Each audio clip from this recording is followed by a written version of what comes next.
कभी कभी यूपीएससी के पेपर को देख के लगता है कि ये जनरल स्टडीज का नहीं बल्कि लॉ का पेपर है।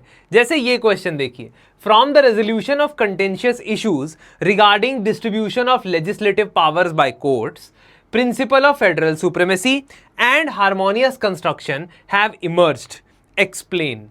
Now this is a question जो बहुत स्पेसिफिक जानकारी मांगता है कि ये दो प्रिंसिपल्स के बारे में या दो जुडिशियल डॉक्ट्रिन के बारे में आपको पता है या नहीं पता है। मैं आपको बताता हूं कि इनका मीनिंग क्या है और इनको अप्लाई कैसे करना है।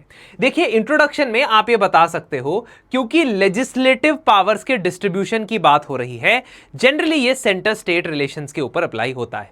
इसलिए आप इंडिया के कॉन्स्टिट्यूशन के फेडरलिज्म के बारे में यहां बात कर सकते हो कि हमारा एक सुई जेनरिस यानी कि यूनिक मॉडल और अपने द्वारा और भी ज्यादा मॉडिफाई किया गया मॉडल है फेडरलिज्म का, जहां पे कोर्ट्स को इंटरवीन करना होता है बहुत सारी क्लैरिफिकेशंस के लिए, specially with regard to 7th schedule और आर्टिकल 246। इसके बाद आप सीधा पॉइंट पे आ जाओगे। टॉपर की आंसर कॉपी से ये आपको ऑब्जर्वेशन मिलेगी कि वो हमेशा बहुत जल्दी जो की डिमांड ऑफ द क्वेश्चन है उस पर आ जाते हैं। तो principal of federal supremacy will be the first heading, जहां पे आप 2 लाइनों में बताओगे कि इसका मतलब क्या है। बेसिकली अगर कंकरेंट लिस्ट के किसी सब्जेक्ट पे स्टेट और सेंटर दोनों ने कानून बनाया है तो लॉ ऑफ रिपग्नेंसी ये कहता है कि सेंटर का बनाया गया कानून अप्लाई होगा। बस इसी चीज को अप्लाई करने के लिए फेडरल सुप्रीमेसी का प्रिंसिपल लगाया जाता है।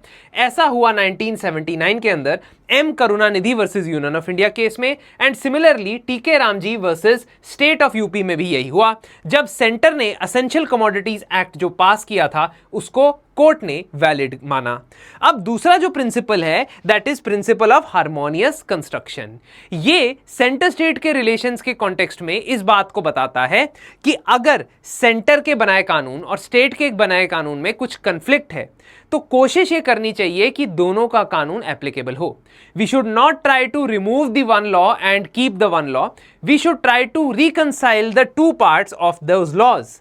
ये सेम प्रिंसिपल कॉन्स्टिट्यूशन के 2 आर्टिकल पे भी अप्लाई हो सकता है। फॉर एग्जांपल, अगर fundamental right to property which used to be a fundamental right came in conflict with another directive principles of state policy, जिसके अंदर आप प्रॉपर्टी रीडिस्ट्रीब्यूट करते थे, तो कोर्ट ये कोशिश करता था कि इन दोनों को इकट्ठे as far as possible apply किया जाए। इसी को कहते हैं डॉक्ट्रिन ऑफ हार्मोनियस कंस्ट्रक्शन, और कोर्ट ने इसे अप्लाई भी किया है बहुत सारे केसेस के अंदर।